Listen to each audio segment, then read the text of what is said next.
नमस्कार,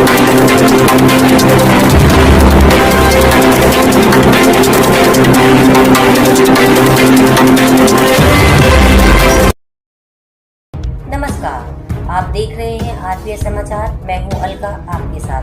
देश दुनिया की तमाम बड़ी खबरों को जानने से पहले आइए रुक करते हैं आज की खास खबर।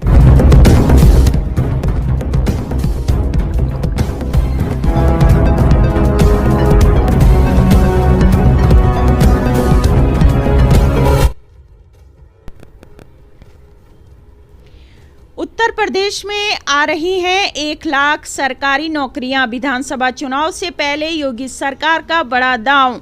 पुलिस विभाग में लगभग 25,000 जवानों की भर्ती की जा सकती है, तो शिक्षा विभाग में भी भारी संख्या में नौकरियां निकल सकती हैं। स्वास्थ्य विभाग में संविदा के स्तर पर सभी जिला अस्पतालों में भर्ती निकाले जाने की तैयारी चल रही है। उत्तर प्रदेश विधानसभा चुनाव 2022 के पहले युवाओं के लिए योगी आदित्यनाथ सरकार की तरफ से इसे बड़ा कदम बताया जा रहा है।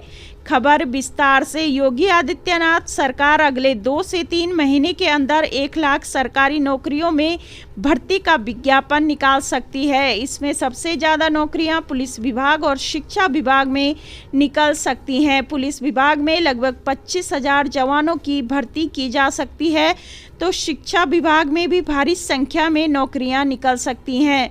स्वास्थ्य विभाग में संविदा के स्तर पर सभी जिला अस्पतालों में भर्ती निकाले जाने की तैयारी चल रही है। उत्तर प्रदेश विधानसभा चुनाव 2022 के पहले युवाओं के लिए योगी आदित्यनाथ सरकार की तरफ से इससे बड़ा कदम बताया जा रहा है। एक अनुमान के मुताबिक अकेले पुलिस विभाग में ही इस समय 1 लाख से ज़्यादा पद खाली हैं। सरकार पहले चरण में इसमें से 25,000 सिपाहियों की भर्ती करेगी। इसके लिए पुलिस रिक्रूटमेंट बोर्ड को संस्तुति भी भेज दी गई है। यह प्रक्रिया जल्द शुरू करने की तैयारी है। शेष पदों की रिक्तियां बाद में भरी जाएंगी। इसी प्रकार जिला चिकित्सालयों में काम करने हेतु चिकित्सकों, नर्सिंग स्टाफ, टेक्निकल स्टाफ और अन्य सहयोगी स्टाफ की भर्ती करने की तैयारी है। इसके लिए भी भर्ती प्रक्रिया शुरू की जा रही है। इस वर्ग में सबसे ज़्यादा नौकरियां नर्सिंग स्टाफ के लिए निकाली जाएंगी। इस वर्ग में भी भर्ती संविदा के आधार पर की जाएगी। प्रदेश सरकार ने इसकी घोषणा कोरोना की तीसरी लहर से निपटने के लिए की थी। वादा निभाएगी सरकार। उत्तर प्रदेश भाजपा के एक नेता के अनुसार कोरोना के 2 साल में काम बंदी के कारण सरकार ज़्यादा काम नहीं कर पाई। इसी कारण इस साल काम करने पर सबसे ज़्यादा दबाव है। इसमें उन कार्यों को प्रमुखता दी जा रही है जिन्हें सरकार ने अपने चुनावी वायदे के रूप में युवाओं से किया था। इसके अलावा सरकार का सबसे ज़्यादा फोकस नए रोजगारों के सृजन के जरिए ज़्यादा से ज़्यादा युवाओं को रोजगार उपलब्ध कराना है। भारी संख्या में सड़कों के निर्माण, नोएडा, ग्रेटर नोएडा, गाजियाबाद जैसे क्षेत्रों में नए निवेश के जरिए नई कंपनियां स्थापित कर युवाओं को रोजगार देने की कोशिश हो रही है। नए एयरपोर्ट और फिल्म सिटी का काम तेज होने के साथ ही प्रदेश के युवाओं को भारी संख्या में रोजगार मिलेगा। कोरोना काल में लगभग 1.75 करोड़ मानव श्रम दिवस सृजित कर सरकार ने लोगों को मदद उपलब्ध कराई थी। पास हुए बच्चे नियुक्ति का कर रहे इंतजार। चुनाव के अंतिम वर्ष में भर्ती निकलने पर कांग्रेस नेता विश्वविजय सिंह ने कहा कि सरकार नई भर्तियां कर केवल अपनी नाकामी छिपाना चाहती है। सच्चाई यह है कि पुलिस भर्ती में पास हो चुके 2500 से ज़्यादा युवा अपनी नियुक्ति के लिए अभी भी रोज लखनऊ विधानसभा मुख्यमंत्री आवास पर प्रदर्शन कर रहे हैं, लेकिन प्रदेश सरकार उन्हें नियुक्ति नहीं दे रही है। उल्टे प्रदर्शन करने पर उन्हें पुलिस की लाठियां खानी पड़ रही है। सरकार को सबसे पहले उन युवाओं को नौकरी देना चाहिए जो भर्ती परीक्षा पास कर चुके हैं। रिपोर्ट आरती सचदेवा। घर में शंख रखने और बजाने से होते हैं 11 फायदे। पूजा पाठ में शंख बजाने का चलन युगों युगों से चला आ रहा है। देश के कई भागों में लोग शंख को पूजा घर में रखते हैं और इसे नियमित रूप से बजाते हैं। ऐसे में यह एक उत्सुकता एकदम स्वाभाविक है कि शंख केवल पूजा अर्चना में ही उपयोगी है या इसका सीधे तौर पर भी कुछ लाभ है। खबर विस्तार से। दरअसल सनातन धर्म की कई ऐसी बातें हैं जो न केवल आध्यात्मिक रूप से बल्कि कई दूसरे तरह से भी फायदेमंद हैं। शंख रखने, बजाने व इसके जल का उचित इस्तेमाल करने से कई तरह के लाभ होते हैं। कई फायदे तो सीधे तौर पर सेहत से जुड़े हैं। आगे चर्चा की गई है कि पूजा में शंख बजाने और इसका इस्तेमाल से क्या क्या फायदे होते हैं। ऐसी मान्यता है कि जिस घर में शंख होता है वहाँ लक्ष्मी का वास होता है।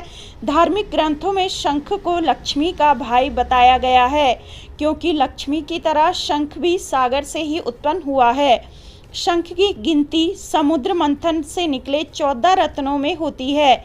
शंख को इसलिए भी शुभ माना गया है क्योंकि माता लक्ष्मी और भगवान विष्णु दोनों ही अपने हाथों में इसे धारण करते हैं। पूजा पाठ में शंख बजाने से वातावरण पवित्र होता है। जहाँ तक इसकी आवाज़ जाती है, इसे सुनकर लोगों के मन में सकारात्मक विचार पैदा होते हैं। अच्छे विचारों का फल भी स्वाभाविक रूप से बेहतर ही होता है। शंख के जल से शिव, लक्ष्मी आदि का अभिषेक करने से ईश्वर प्रसन्न होते हैं और उनकी कृपा प्राप्त होती है। ब्रह्मवैवर्त पुराण में कहा गया है कि शंख में जल रखने और इसे छिड़कने से वातावरण शुद्ध होता है। शंख की आवाज़ लोगों को पूजा अर्चना के लिए प्रेरित करती है। ऐसी मान्यता है कि शंख की पूजा से कामनाएं पूरी होती हैं। इससे दुष्ट आत्माएं पास नहीं फटकती हैं। वैज्ञानिकों का मानना है कि शंख की आवाज़ से वातावरण में मौजूद कई तरह के जीवाणुओं, कीटाणुओं का नाश हो जाता है। कई टेस्ट से इस तरह के नतीजे मिले हैं। आयुर्वेद के मुताबिक शंखोदक के भस्म के उपयोग से पेट की बीमारियां, पथरी, पीलिया आदि कई तरह की बीमारियां दूर होती हैं। हालांकि इसका उपयोग एक्सपर्ट वैद्य की सलाह से ही किया जाना चाहिए। शंख बजाने से फेफड़े का व्यायाम होता है। पुराणों में जिक्र मिलता है कि अगर श्वास का रोगी नियमित तौर पर शंख बजाए तो वह बीमारी से मुक्त हो सकता है। शंख में रखे पानी का सेवन करने से हड्डियां मजबूत होती हैं। यह दांतों के लिए भी लाभदायक है। शंख में कैल्शियम, फास्फोरस व गंधक के गुण की वजह से यह फायदेमंद है। वास्तुशास्त्र के मुताबिक भी शंख में ऐसे कई गुण होते हैं जिससे घर में पॉजिटिव एनर्जी आती है। शंख की आवाज़ से सोई हुई भूमि जागृत होकर शुभ फल देती है। रिपोर्ट रघुनाथ शास्त्री। बांगरमऊ की कुछ खास खबरें। ब्लॉकगंज मुरादाबाद के नवनिर्वाचित ग्राम प्रधानों ने जिलाधिकारी को पत्र भेजकर खंड विकास अधिकारी पर तानाशाही और अवैध रूप से वसूली करने का आरोप लगाया है। प्रधानों ने जिलाधिकारी से खंड विकास अधिकारी के स्थानांतरण की मांग उठाई है। गंज मुरादाबाद ब्लॉक के प्रधान संघ अध्यक्ष इनाम रसूल की अगुवाई में ग्राम प्रधान महावीर, सतीश कुमार, प्रताप, होरीलाल, सरोज, चांद, अफरीन व आरिफ आदि ने जिलाधिकारी रविंद्र कुमार को पत्र प्रेषित कर कहा है कि खंड विकास अधिकारी पंकज गौतम की तानाशाही से सभी नवनिर्वाचित प्रधान त्रस्त हैं। खंड विकास अधिकारी श्री गौतम किसी न किसी बहाने से नवनिर्वाचित ग्राम प्रधानों से अवैध रूप से धन उगाही करते हैं। ग्राम प्रधानों ने जनहित में खंड विकास अधिकारी के तबादले की मांग उठाई है। अखिल भारतीय पंचायत परिषद के राष्ट्रीय अध्यक्ष, पूर्व केंद्रीय मंत्री सुबोध कांत सहाय तथा प्रदेश अध्यक्ष अशोक जादौन की संस्तुति पर परिषद के जिलाध्यक्ष शिशुपाल सिंह ने क्षेत्र की ग्राम पंचायत ततियापुर के प्रधान मनीराम को जिला उपाध्यक्ष पद पर मनोनीत किया है। वह ब्लॉक प्रधान संघ के अध्यक्ष भी हैं। ब्लॉक कार्यालय सभागार में आज क्षेत्र के इंद्रपाल सिंह, अलवी मिश्रा, खुशीराम, राकेश यादव, जितेंद्र यादव, आरिफ जमा, राकेश, जुबेर अहमद व शेर सिंह आदि प्रधानों ने नवमनोनीत जिला उपाध्यक्ष को माला पहनाकर भव्य स्वागत किया। बांगरमऊ कोतवाली क्षेत्र के ग्राम जमुनिहा बंगर निवासी महिला की संदिग्ध परिस्थितियों में मौत हो गई। मृतका के भाई ने हत्या का आरोप लगाकर कोतवाली में तहरीर दी, लेकिन बाद में सुलह समझौता हो गया। ग्राम जमुनिहा बंगर निवासी सुनीता पत्नी नेकराम उर्फ मलिखे 40 वर्ष की बुधवार देर रात संदिग्ध परिस्थितियों में घर में ही मौत हो गई। सुनीता की मौत से घर में कोहराम मच गया। मृतका के पति ने घटना की सूचना सुनीता के मायके वालों को दी। घटना की खबर पाकर मौके पर पहुंचे मृतका के भाई छोटे लाल ने बहन की हत्या किए जाने का आरोप लगाकर हंगामा शुरू कर दिया, किंतु मौके पर मौजूद नाते रिश्तेदारों ने समझा बुझाकर दोनों पक्षों में सुलह समझौता कराकर मामला शांत करा दिया। सुलह के बाद परिजनों ने शव का अंतिम संस्कार गंगा नदी तट पर कर दिया। बाइक से ड्राइविंग लाइसेंस बनवाने पहुंचे ज्वाइंट मजिस्ट्रेट कर्मचारी ने दलाल के पास भेजा। जौनपुर में ज्वाइंट मजिस्ट्रेट एसडीएम सदर लाइसेंस बनाने की प्रक्रिया को जानने के लिए लेखापाल के साथ बाइक से पहुंचे थे। वहां पहुंचते ही एक कर्मचारी ने उन्हें एक दलाल के पास जाने को कहा। इसके बाद ज्वाइंट मजिस्ट्रेट ने आगे हुए घटनाक्रम को देखते हुए एक्शन लिया है।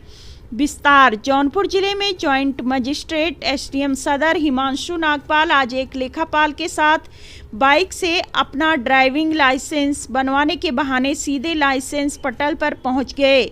उन्होंने वहां पर तैनात कर्मचारी से ड्राइविंग लाइसेंस बनवाने की प्रक्रिया पूछी। इस पर उस कर्मचारी ने उन्हें आम आदमी समझकर बाहर दुकानों पर बैठे दलाल के पास जाने को कहा। ज्वाइंट मजिस्ट्रेट भी सच जानने के लिए दुकान पर जाने लगे। इसी बीच रास्ते में भी कई दलाल उनसे मिले और लाइसेंस बनवा देने की बात करने लगे। इतना सुनते ही ज्वाइंट मजिस्ट्रेट का पारा 7वें आसमान पर पहुंच गया। रिपोर्ट आरपीएस समाचार टीम। वसूली के विरोध में टेम्पो चालकों का चक्का जाम।